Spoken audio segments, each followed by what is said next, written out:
नमस्कार मित्रांनो, आजकाल एवढे सारे टेक्निकल असिस्टंट ॲप्स आहेत की कोणीही कुठलीही समजा न्यू अलाइनमेंट जरी अनाऊन्स झाली तरी सरळ आणि डाव्या उजव्या हाताला दोन पर्यायी अलाइनमेंट टाकून आपली प्रस्तावित मार्गिका पाहू शकतो. त्याच्या मागं असं काय फार मोठं रॉकेट सायन्स वगैरे नाही आहे. तर अशा प्रकारे पॉईंट्स असतात. आता आपण आलेल्या डिटेल्सप्रमाणे डाव्या बाजूचे पॉईंट्स ॲड केलेले आहेत. मग तो सांगली जवळ पुणे हायवेचा असेल किंवा गोपीनाथगडाच्या पायथ्याचा असेल. सांगायचा भाग एवढाच की काय चमत्कार वगैरे नाही आहे किंवा कुठलं नाही का, साधं सिंपल लॉजिक असतं की हेच परिघीय क्षेत्र आहे आणि ह्याच परिघीय क्षेत्रातून तसेही हा जाणार होता. काही लोकांना आश्चर्य वाटत असेल, काही लोकांना कुतूहल वाटत असेल, तर असं काही नाही आहे. सरळ डावं आणि उजवं असे कुठल्याही मार्गिकेचे 3 पर्याय असतात. शहरं आणि पानवटे थोडंसं लक्ष ठेवून मार्गिकेमध्ये थोड्याफार प्रमाणात बदल करावा लागतो आणि भविष्यातलं समजा काय त्याचे गृहीतक आहेत त्या हिशोबाने वाहनांच्या संख्येवरून. तर 8-9 महिन्यातला हा प्रवास सत्कारणी लागला असे मानायला काय हरकत नाही.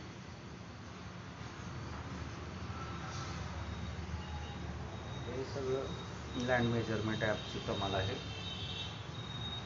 हवाई प्रदेशामधून बघायला काय हरकत आहे.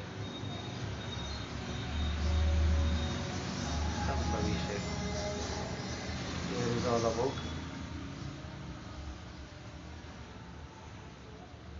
एवढेच पर्याय होते. डाव उजव करत शेवटी मार्गिका इच्छित ठिकाणी पोहोचवली जाते. मग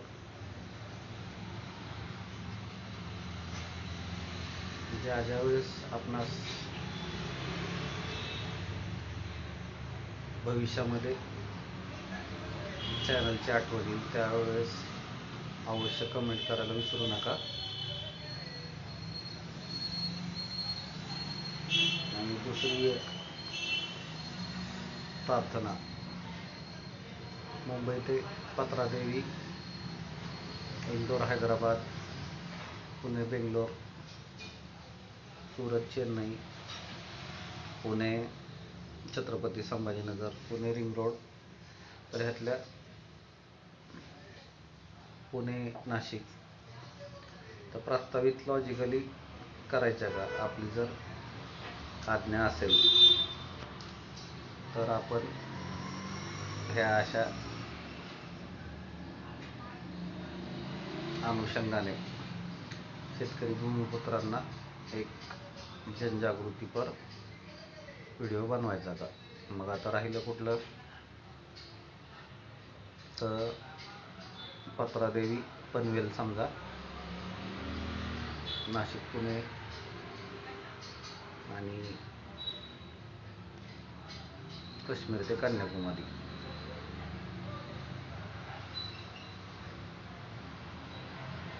दर्शकांना जर आतुरता असेल तर आम्हालाही थोडा उत्साह वाढतो. दिवस रात्र न बघता आम्हीही आळस झटकून शेतकरी भूमिपुत्रांच्या भल्यासाठी आपल्या कामाला लागतो. चला एक लॉजिकली एक विचार करूयात. आता एक घड्याळ जर समोर गृहीत धरला आपण तर नागपूर हे केंद्र पकडा. सगळे काटे फिरत असतील. प्रस्तावित काश्मीर ते कन्याकुमारी हा 12च्या काट्यापासून 6च्या काट्याला जोडला जाणार असेल तर आता नागपूर गोवा हा 8चा काटा जोडतोय. नागपूर मुंबई हा 9चा काटा समजा. परत नागपूर कोलकाता हा 3चा काटा असेल. तसेच इतर काटे समजा सुरत चेन्नई हा 10 ते 4 किंवा 5 समजू शकता. परत जामनगर अमृतसर जामनगर हा तुम्ही समजा 11 ते 10 समजू शकता. तर आपण असं एक काल्पनिक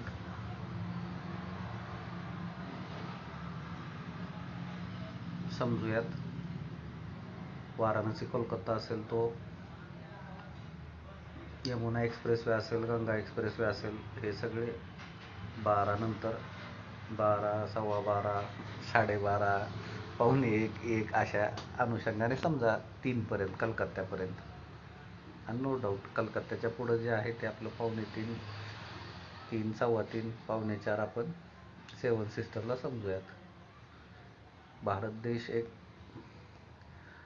नागपूर हे 0 मैल असल्यामुळे असाही एक आपण नवीन आता इथून पुढचा प्रवास काल्पनिकरित्या समजूयात, जेणेकरून आपल्याला दळणवळण क्रांती समजेल. ओके, दिल्ली ते मुंबई का? दिल्ली ते मुंबई 12:15 ते 8:45 पकडा ना, कारण खाली तो JNPTला येतोय आणि वरती काश्मीरच्या खाली समजा दिल्ली आहे. असं एक काल्पनिकरित्या समजूयात. कारण महत्त्वाचं काय आहे की आपल्याला काश्मीर ते कन्याकुमारी आणि इकडं भुजपासून तर थेट फार इकडं म्यानमार बॉर्डर, तर असा राजस्थानपासून ओडिसापर्यंत आणि इकडं गोव्यापासून नेपाळ भूटानच्या पायथ्यापर्यंत अखंड भारत आपल्याला जोडायचा आहे. जेणेकरून प्रत्येक गोष्ट पर्यटन असेल, तिथलं उत्पादन असेल, हे समुद्रामार्गे आखातात जगभर जाईल आणि जगभरातून येणारे पर्यटक भारत भ्रमण करतील. आणखीन बऱ्याच गोष्टी आहेत. IMEC आहे, Indo middle east economic corridor आहे. तसेच तिकडं म्यानमार मार्गे बहुतेक पुढं एक आग्नेय आशियासाठी एक नवीन रूट आहे. असंच चॅनलवरती कायम राहा, जेणेकरून मी आपल्या गावंढळ भाषेमध्ये आपणा सर्वांना भविष्यातील भारत आणि जग दाखवू शकेल, सांगू शकेल. चॅनलला नवीन असाल तर सबस्क्राईब करा. बेल आयकॉन दाबली तर आपल्याला भविष्यातील अद्ययावत माहिती, व्हिडिओ अपलोड वगैरे नोटिफिकेशनमध्ये दिसतील. आणि कुतूहलापोटी जर आपल्याला माझ्याशी संपर्क करावा वाटला तर माझा WhatsApp नंबर आहे 9307616630, 9307616630. ही सगळी सेवा शेतकरी, भूमिपुत्र, कष्टकरी आणि जमीन मालक यांच्यासाठी विनामूल्य जनहितार्थ, जनजागृतीसाठी आहे. आपला स्नेह, प्रेम याबद्दल धन्यवाद. आम्ही आपले सदैव आभारी राहू.